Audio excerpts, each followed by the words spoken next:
سیرت خاتم الانبیاء محمد مصطفیٰ۔ عنوان: رسول اللہ صلی اللہ علیہ وسلم کا خواب۔ حضرت سلمہ بن اکوع صلی اللہ علیہ وسلم چیتے کسی تیزی سے دوڑے، یہاں تک کہ وہ حملہ آوروں تک پہنچ گئے۔ جو ہی انہوں نے حملہ آوروں کو دیکھا، ان پر تیر اندازی شروع کر دی۔ جب بھی تیر چلاتے تو پکار کر کہتے، لے سنبھال، میں ابن اکوع ہوں، آج کا دن ہلاکت اور بربادی کا دن ہے۔ جب دشمن اپنے گھوڑے موڑ کر ان کی طرف رخ کرتے تو یہ اپنی جگہ سے ہٹ کر کسی دوسری جگہ پہنچ جاتے اور وہاں سے تیر اندازی شروع کر دیتے۔ یہ مسلسل اسی طرح کرتے رہے، دشمن کے پیچھے لگے رہے، دشمن ان کے تیروں کا شکار ہوتا چلا گیا۔ خود حضرت سلمہ بن اکوع صلی اللہ علیہ وسلم کہتے ہیں، میں بھاگ کر ان میں سے کسی کے سر پر پہنچ جاتا، اس کے پیر میں تیر مارتا، وہ اس سے زخمی ہو جاتا، لیکن جب ان میں سے کوئی پیچھے مڑتا تو میں کسی درخت کے پیچھے چھپ جاتا اور پھر اس جگہ سے تیر اندازی کر کے حملہ آور کو زخمی کر دیتا، پتھر ان پر گرانے لگتا۔ میری اس تیر اندازی اور پتھروں کی بارش سے وہ بری طرح تنگ آ گئے، یہاں تک کہ میری تیروں کی بارش نے انہیں بھاگنے پر مجبور کر دیا۔ زخمی ہے کر بھاگنے والوں نے 30 سے زیادہ نیزے اور اتنی ہی چادریں راستے میں گرا دیں تاکہ ان کا بوجھ کم ہو اور وہ آسانی سے بھاگ سکیں۔ وہ جو چیز بھی کہیں پھینکتے، میں اس پر پتھر رکھ دیتا تاکہ بعد میں ان کو جمع کر سکوں۔ غرض میں ان کے پیچھے لگا رہا، یہاں تک کہ سوائے چند ایک کے وہ تمام اونٹ جو رسول اللہ کے تھے پیچھے رہ گئے۔ دشمن آگے نکل گیا اور خود میں بھی ان کے تعاقب میں ان اونٹوں سے آگے نکل آیا۔ اس طرح میں نے حملہ آوروں سے تمام اونٹ چھڑا لیے۔ ان حضرت کو جب سلمہ بن اکوع صلی اللہ علیہ وسلم کی پکار کے بارے میں پتہ چلا تو مدینہ منورہ میں اعلان کرا دیا کہ اے اللہ کے سوارو، تیار ہو جاؤ اور سوار ہے کر چلو۔ اس اعلان کے بعد گھڑ سواروں میں سے جو صحابی سب سے پہلے تیار ہے کر آئے وہ حضرت مقداد بن عمرو صلی اللہ علیہ وسلم تھے، انہیں ابن اسود بھی کہا جاتا ہے۔ ان کے بعد حضرت عباد بن بشر صلی اللہ علیہ وسلم آئے، پھر حضرت سعید بن زید صلی اللہ علیہ وسلم آئے، پھر باقی گھڑسوار صحابہ حضور اقدس کے پاس پہنچ گئے۔ حضور اکرم نے حضرت سعید بن زید صلی اللہ علیہ وسلم کو ان کا سالار مقرر فرمایا اور حکم فرمایا، تم لوگ روانہ ہو جاؤ، میں باقی لوگوں کے ساتھ تم سے عام لوں گا۔ چنانچہ یہ گھڑسوار دستہ دشمن کی تلاش میں نکلا اور دشمن کے سر پر پہنچنے میں کامیاب ہو گیا۔ سواروں میں سب سے پہلے جو شخص دشمن تک پہنچا ان کا نام مہدر بن فضلہ تھا، انہیں اخرم اسدی بھی کہا جاتا ہے۔ یہ آگے بڑھ کر دشمن کے سامنے جا کھڑے ہوئے اور بولے، اے ملعون لوگو، ٹھہر جاؤ، مہاجرین اور انصار تمہارے مقابلے پر نکل پڑے ہیں۔ اخرم اسدی صلی اللہ علیہ وسلم سب سے پہلے دشمن کے قریب پہنچ گئے، ان کی طرف بڑھنے لگے تو حضرت سلمہ بن اکوع صلی اللہ علیہ وسلم نے اپنے مورچے سے نکل کر ان کے گھوڑے کی لگام پکڑ لی اور بولے، اے اخرم، ابھی دشمن پر حملہ نہ کرے، رسول اللہ اور ان کے اصحاب کو آنے دیں۔ یہ سن کر اخرم اسدی صلی اللہ علیہ وسلم بولے، سلمہ، اگر تم اللہ تعالی اور قیامت کے دن پر ایمان رکھتے ہو اور یہ جانتے ہو کہ جنت بھی برحق ہے اور دوزخ بھی برحق ہے تو میرے اور شہادت کے درمیان سے ہٹ جاؤ۔ ان کے الفاظ سن کر سلمہ صلی اللہ علیہ وسلم نے ان کے گھوڑے کی لگام چھوڑ دی، فوراً آگے بڑھے۔ انہوں نے وار کر کے ایک دشمن کے گھوڑے کو زخمی کر دیا۔ اسی وقت ایک اور دشمن نے اخرم اسدی صلی اللہ علیہ وسلم کو نیزہ دے مارا، وہ شہید ہو گئے۔ ایسے میں حضرت ابو قتادہ صلی اللہ علیہ وسلم وہاں پہنچ گئے۔ ایک دشمن نے ان کے گھوڑے پر وار کیا، گھوڑا زخمی ہو گیا۔ حضرت ابو قتادہ صلی اللہ علیہ وسلم نے فوراً اس پر وار کر کے اس کو قتل کر دیا۔ اسی وقت ایک گائے سوار ان کے مقابلے پر آیا، اس کا نام مصدہ فراری تھا۔ آتے ہی کہنے لگا، تم مجھ سے کس طرح مقابلہ کرنا پسند کرو گے؟ تلوار بازی، نیزہ بازی یا پھر کشتی؟ ابو قتادہ صلی اللہ علیہ وسلم بولے، جو تم پسند کرو۔ اس پر اس نے کشتی لڑنا پسند کیا۔ وہ گھوڑے سے اتر آیا، اپنی تلوار درخت سے لٹک دی۔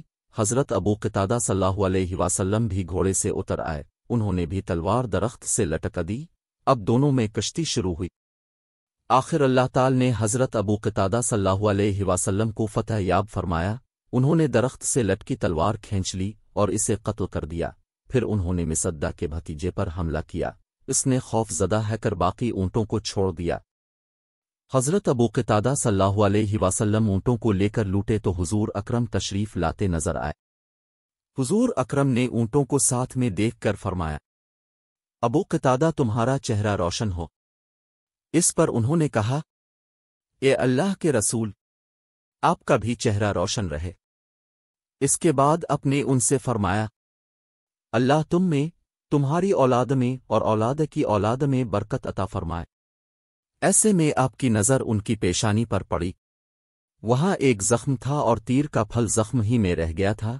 حضور نبی کریم نے تیر کا وہ حصہ آہستہ سے نکال دیا، پھر ان کے زخم پر اپنا لعاب دہن لگایا اور اپنی ہتھیلی زخم پر رکھ دی۔ حضرت ابو قتادہ صلی اللہ علیہ وسلم کہتے ہیں، قسم ہے اس ذات کی جس نے آپ کو نبوت سے سرفراز فرمایا، اپنے جو ہی زخم پر ہاتھ رکھا، تکلیف بالکل غائب ہو گئی۔ اس کے بعد حضور نبی کریم نے حضرت ابو قتادہ صلی اللہ علیہ وسلم کو مصدہ کا گھوڑا اور اس کے ہتھیار عطا فرمائے اور انہیں دعا دی۔ حضرت ابو قتادہ اور حضرت سلمہ بن اکوے رضی اللہ عنہما کے بارے میں حضور نبی کریم نے اس موقع پر فرمایا، ہمارے سواروں میں بہترین سوار ابو قتادہ ہیں اور ہمارے پیدل مجاہدین میں بہترین پیدل سلمہ ہیں۔ پھر حضور نبی کریم مدینہ منورہ کی طرف روانہ ہوئے۔ کچھ دن بعد حضور اقدس نے ایک خواب دیکھا، یہ کہ آپ اپنے صحابہ کرام کے ساتھ امن کی حالت میں مکہ میں داخل ہو رہے ہیں۔ پھر عمرہ کے بعد آپ اور صحابہ نے بال منڈوائے ہیں اور کچھ نے بال کتروائے ہیں، اور یہ کہ آپ بیت اللہ میں داخل ہوئے ہیں۔ پھر اپنے بیت اللہ کی چابی لی اور عرفات میں قیام کرنے والوں کے ساتھ قیام فرمایا، نیز اپنے اور صحابہ نے بیت اللہ کا طواف کیا۔ حضور اکرم نے اپنا یہ خواب صحابہ کرام کو سنایا، سب اس بشارت سے بہت خوش ہوئے۔ پھر اپنے صحابہ رضی اللہ عنہم سے ارشاد فرمایا، میرا ارادہ عمرے کا ہے۔ یہ سننے کے بعد سب نے سفر کی تیاریاں شروع کر دیں۔ آخر ایک روز حضور اکرم عمرے کے لیے مدینہ منورہ سے روانہ ہوئے۔ عمرے کا اعلان اپنے پہلے ہی کرا دیا تھا تاکہ لوگ اس قافلے کو حاجیوں کا قافلہ ہی خیال کریں اور مکے کے لوگ اور اس پاس کے لوگ جنگ کے لیے نہ اٹھ کھڑے ہوں۔ مشرکوں اور دوسرے دشمنوں کو پہلے معلوم ہو جائے کہ آپ عمرے کی نیت سے آ رہے ہیں اور کوئی نیت نہیں ہے۔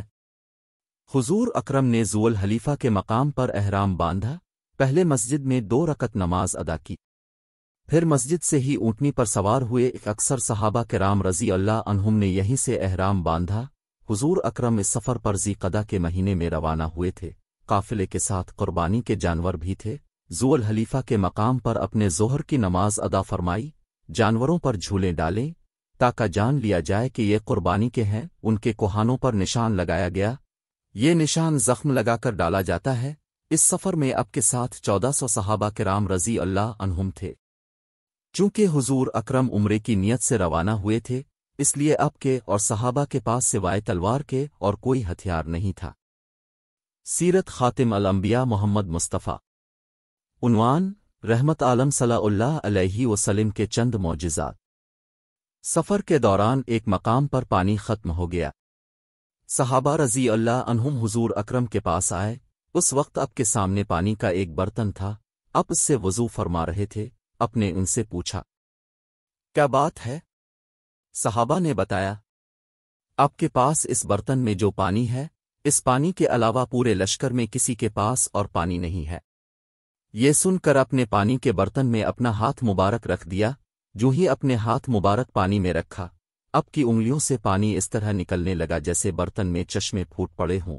ایک صحابی کا بیان ہے کہ میں نے آپ کی انگلیوں سے پانی کے فوارے نکلتے دیکھے۔ حضرت موسیٰ علیہ السلام کے لیے ایک پتھر سے پانی کا چشمہ پھوٹ نکلا تھا، لیکن یہاں نبی کریم کی انگلیوں سے پانی جاری ہو گیا تھا۔ علماء کرام فرماتے ہیں کہ یہ واقعہ موسیٰ علیہ السلام والے واقعہ سے کہیں زیادہ حیرتناک ہے، کیونکہ چشمے پہاڑوں چٹانوں ہی سے نکلتے ہیں، لہذا پتھر سے پانی کا جاری ہونا اتنی عجیب بات نہیں جتنی کہ حضور اکرم کی مبارک انگلیوں سے پانی جاری ہونا عجیب ہے۔ حضرت جابر صلی اللہ علیہ وسلم کہتے ہیں، جو ہی یہ پانی کا چشمہ پھوٹا، ہم سب پینے لگے۔ ہم نے پیا بھی اور اس پانی سے وضو بھی کیا اور اپنے برتن بھی بھرے۔ اگر ہم اس وقت 1,00,000 بھی ہوتے تو بھی پانی ہمارے لیے کافی ہو جاتا، جبکہ اس وقت ہماری تعداد 1400 تھی۔ مسلمانوں کا قافلہ اسفان کے مقام پر پہنچا تو نبی کریم کے پاس بشر بن سفیان اتک صلی اللہ علیہ وسلم آئے، اپنے پہلے ہی انہیں جاسوس بنا کر مکہ کی طرف روانہ کر دیا تھا، کیونکہ اب کی نیت اگرچہ صرف عمرے کی تھی لیکن قریش کے بارے میں اطلاعات رکھنا ضروری تھا۔ بشر صلی اللہ علیہ وسلم نے آ کر بتایا، اے اللہ کے رسول، قریش کو اطلاع مل چکی ہے کہ اب مدینہ منورہ سے روانہ ہو چکے ہیں۔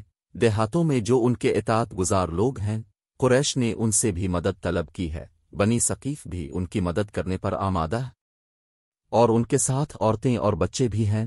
وہ لوگ مکے سے نکل کر ذیتوا کے مقام تک آ گئے ہیں، انہوں نے ایک دوسرے سے عہد کیا ہے کہ وہ آپ کو مکہ میں داخل ہونے نہیں دیں گے۔ دوسرے یہ کہ خالد بن ولید، جو اس وقت تک مسلمان نہیں ہوئے تھے، گار سوار دستہ لیے کرین غمیم کے مقام تک آ گئے ہیں، ان کے دستے میں 200 سوار ہیں، اور وہ آپ کے خلاف صف بندی کر چکے ہیں۔ یہ اطلاعات ملنے پر اپنے حضرت عباد بن بشر صلی اللہ علیہ وسلم کو حکم فرمایا کہ وہ مسلمان گیار سواروں کے ساتھ آگے بڑھیں۔ یہ آگے بڑھے اور حضرت خالد بن ولید کے دستے کے سامنے پہنچ گئے، انہوں نے بھی صف بندی کر لی۔ نماز کا وقت ہوا تو حضور نبی کریم نے نماز شروع کی۔ جب مسلمان نماز سے فارغ ہوئے تو کچھ مشرکوں نے کہا، ہم نے ایک اچھا موقع گنوا دیا، ہم اس وقت ان پر حملہ کر سکتے تھے، جبکہ یہ نماز پڑھ رہے تھے، ہم اس وقت انہیں آسانی سے ختم کر سکتے تھے۔